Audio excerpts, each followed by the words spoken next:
Good morning students. आज मैं PG second semester और बीए पार्ट थर्ड का कंबाइंड क्लास ले रहा हूँ। आज का मेरा टॉपिक है कोरिलेशन। कोरिलेशन के अंतर्गत आज हम कार्ल पियर्सन मेथड के द्वारा कोफिशिएंट ऑफ कोरिलेशन ज्ञात करेंगे। कार्ल पियर्सन साहब ने कोफिशिएंट ऑफ कोरिलेशन अगले चैप्टर में मैंने पढ़ाया था। Coefficient of correlation is represented by this symbol R. Coefficient of correlation, the value of coefficient of correlation lies between -1 and +1. That is -1 less than equal to R less than equal to +1. यानी R का मान -1 +1 के बीच में होता है। तो Karl Pearson साहब ने कोफिशिएंट ऑफ कोरिलेशन को ज्ञात करने का निम्नलिखित सूत्र का प्रतिपादन किया। R is equal to sigma dx dy minus n into sigma dx बटे n इंटू सिग्मा dy बटे n होल बटे n into root under sigma dx square बटे n माइनस सिग्मा dx बटे n का होल स्क्वायर इंटू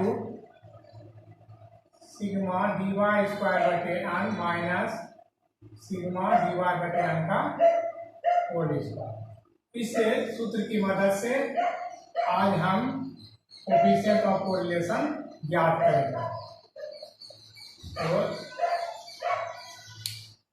पहला problem है,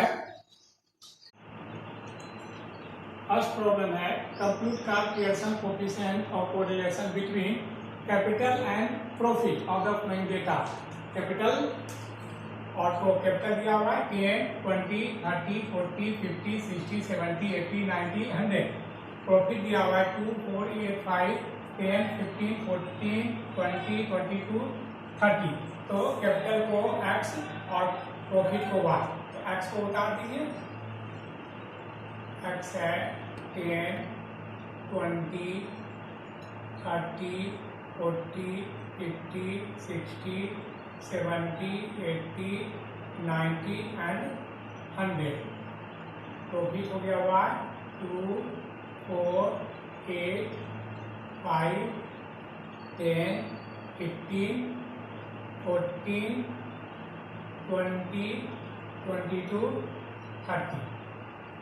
तो Karl Pearson method के द्वारा dx याद करूंगा तो dx हो जाता है x माइनस एज्यूम मीन आप किसी को मान सकते हैं। तो बीच का टर्म मान लेते हैं x को एज्यूम मीन। तो x में दिया थी 50 का समय सब्सट्रैक्ट कीजिए तो -40, 20 minus 50 minus 30 minus 20 minus 10 0 plus 10 plus 20 plus 30 plus 40 100 minus 50 plus 50। तो समेशन dx 50 x का एज्यूम में माने हैं। तो उसके ठीक सामने में y को हम मानेंगे एज्यूम में 10। तो y में 10 घटाते जाएंगे तो dy निकल जाएगा। dy 2 minus 10 minus 8 4 minus minus 6 8 minus 10 minus 2 minus 5 0 15 plus 5 plus 4 plus 10 plus 12 plus 20। इसका समेशन करेंगे समेशन dy ये आपका हो जाएगा 30। अब dx गुना dy तो dx into dy minus minus plus e20 minus minus plus 180 40 50 0 50 80 300 480 1000। इसको समेशन करेंगे समेशन dx dy या आपका आ जाएगा 2500। अगेन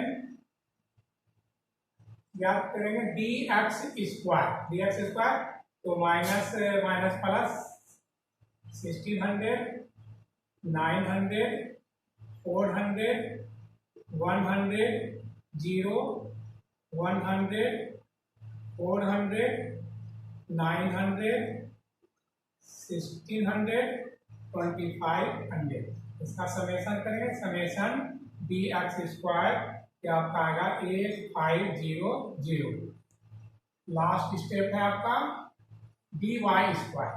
डी वाई स्क्वायर थे 8 का स्क्वायर 64, 36, 2 का स्क्वायर 4, 5 का 25, 0, 5 का 25, 4 का 16, 10 का 100, 12 का 144, 20 का 400। समेशन डी वाई स्क्वायर आपका हो जाएगा 814। और अन्य क्या है? Number of item 1 2 3 4 5 6 7 8 9 10। तो हम जानते हैं R equal to summation D X D Y minus n into summation D X बटे n into summation D Y बटे अन होल बटे n into root under summation D X square बटे n minus summation D X by n का whole square into summation D Y square बटे n minus summation D Y by n का whole square. सबका value put कीजिए।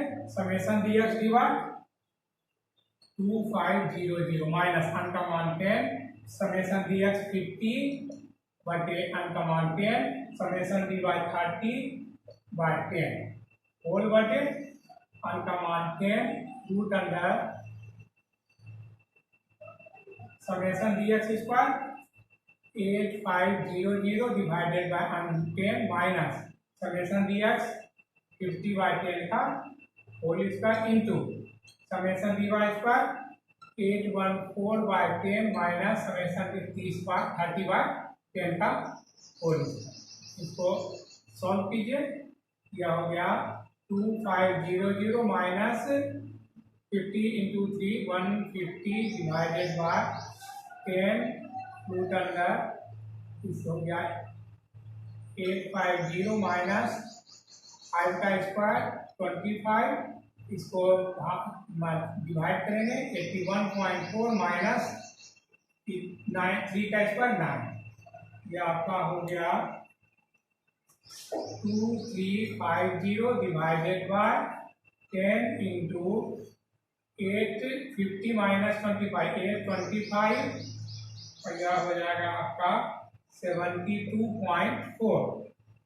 2350 divided by 10, इसको multiple करेंगे 825 into 72.4, इसका आ जाएगा 59730।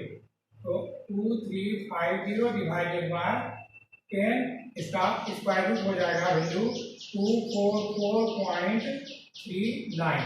अब इसको 10 से गुना मल्टीपल कीजिए 350, इसको 10 से मल्टीप्लाई 2443.9। अब 2350 डिवाइडेड बाय 2443.9, इसको डिवाइड करेंगे तो हो जाएगा 0.96। देयरफॉर कोएफिशिएंट ऑफ कोरिलेशन का आ जाएगा R इक्वल टू प्लस 0.96। क्या हो गया? कार्ल पियर्सन मेथड के द्वारा इस प्रॉब्लम का coefficient of correlation value R हो जाएगा प्लस 0.96। बाद बाकी सवाल 2 3 4 आप इसको उतार लेंगे और इसको बनाने का प्रयास करेंगे। बगल में आपका आंसर भी दिया हुआ है, इसको उतार लें स्क्रीनशॉट करके। ओके,